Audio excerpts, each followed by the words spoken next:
Hey y'all, Troy Dooley. It's a beautiful Thursday morning down here at the beach, getting ready for the poker run this weekend. I tell you, there's some real beauties coming into town. Some of these boats, these are the cigar boats that you see on Miami Vice and some of the South Beach scenes out there. So, I mean, we got some gorgeous ones that are in here. It's going to be a fun weekend for us. But I want to cover State CE. This is a company you all have been asking for, and after looking at some of their press releases, I can see why. They just broke the 10,000 mark for independent sales reps. I think that's huge for a company, especially one that's in such a tight niche market. I mean, selling continuing education to insurance agents, real estate agents, health professionals, looks like heating and cooling professionals, cosmetologists. I mean, the actual vertical markets that they cover is huge, but it's a very tight niche, because I think you've got to know something about each of these deals. So this would be great if you're retired from any of those industries or some of the others. You can go look at them. If you're I wish I'd have had it back when I was with Primerica and A.L. Williams, because I could see myself using this as an additional income source. This would have been great. But there are a little bit of concerns that I have. Their policies and procedures are not distributor friendly, not in the slightest. They've got a policy 4.9.1 that says you cannot. You can be in another network marketing company, but you can't talk to anybody in your state CE organization. I understand you don't want to cross-sponsor. We're big proponents of not doing that. But at the same time, there has been case law where precedent's been set. I can talk to any of my personally enrolled, any of my personal customers. They were my clients, my friends, before we brought them to state CE. So that's a concern. However, they also offer a prospecting tool, a contact management system, and they give some assurances to the distributor that states they will not solicit your prospects. I think that's awesome, and that goes even after the contract has been, if you end your relationship with state CE. So that's really good right there. Let's look at some of the other stuff that they have on here.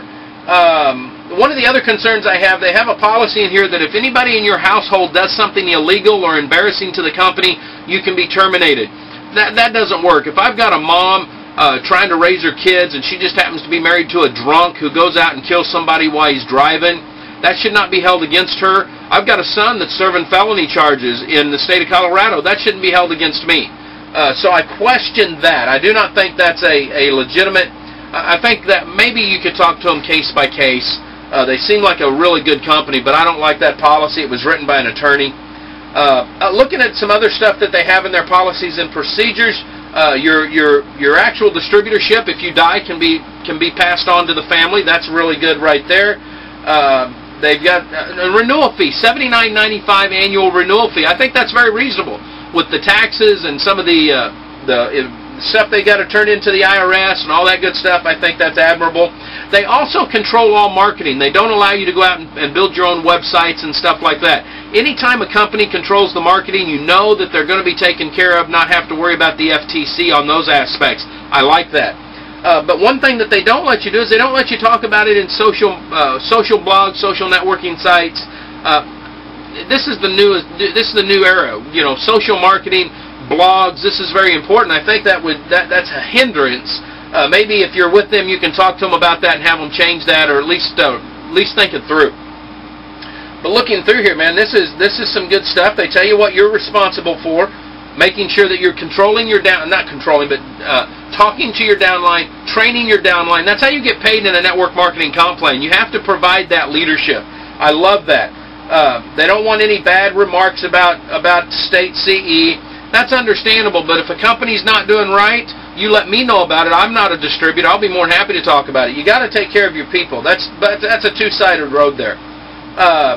Let's look at vendor confidentiality. They don't want you going out and trying to start your own company. That's typical. That's good.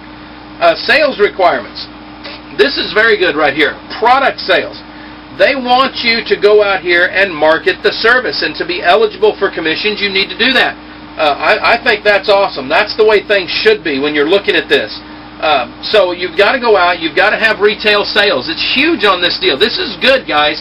If you don't have retail sales, you don't have a network marketing company. You got a pyramid scheme. You got a marketing scam, but you don't have a legitimate MLM. And they are promoting that you get paid off retail sales. I like this. This is good. Let's look at, you've got to satisfy your personal requirement. Yeah, they've got They've got a monthly auto ship type deal here. I think that's good, and that's important. That's very important, because that means you can purchase stuff and then sell it at retail to the outside consumer. That's a plus all the way across the board. I really like this. Bonuses, commissions, of course, you get paid all the way through. And they deposit the money until there's $25. So you're not going to get a $5 check. It's going to be $25 or higher. Very powerful. They do adjustments as needed. It really looks like they do talk to their field. They really want to be able to talk to the field, make sure that everything is the way it is. They want to make sure that they're abiding by the 70% rule that the FTC set up. That goes way back to the Amway case. Excuse me, guys. So that's very important. Very good right there. Let's look here. You've got access to all the back office, everything that you need there.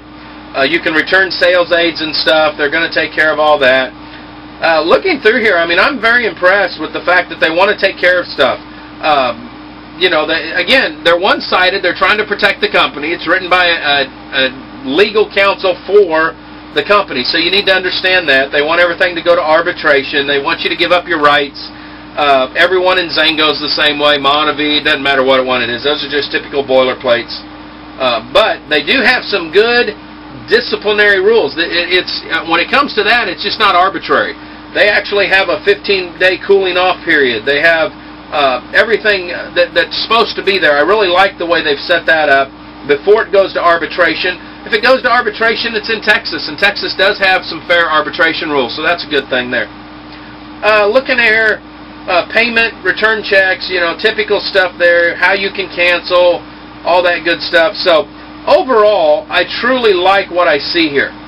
Like I said, there's a few things here that I don't like, but overall, this is a very structured company where you're getting paid off of retail sales. You're going to be getting paid off of growing an organization, accumulating more customers. You got bonuses here, all this good stuff. Now, they are not very, they don't put any stuff out on the website. You actually have to go through the sign-up process to see their policies and procedures.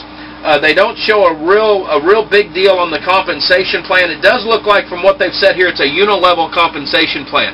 If a rep's looking at this from State CE, I would love to have a copy of the comp plan so that we can review it a little deeper. But from looking at the policies and procedures, going through the sign-up processes as far as I could without having to give them any money, I truly like what I see here. The fact that they are in regulated industry shows that they've got a little bit of scrutiny on their side. Their products have to be approved by each of the state insurance agencies and Board of Review. So there's a lot of positive that's going on with State CE. So if you're looking at State CE, you want to be part of a niche, something that's very tight. This isn't going to be a company where you're going to be bringing in millions of people, earning millions of dollars.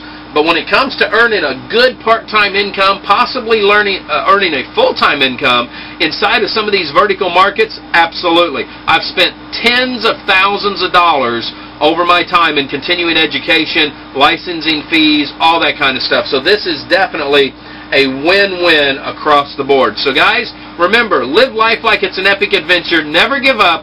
We'll see you at the top.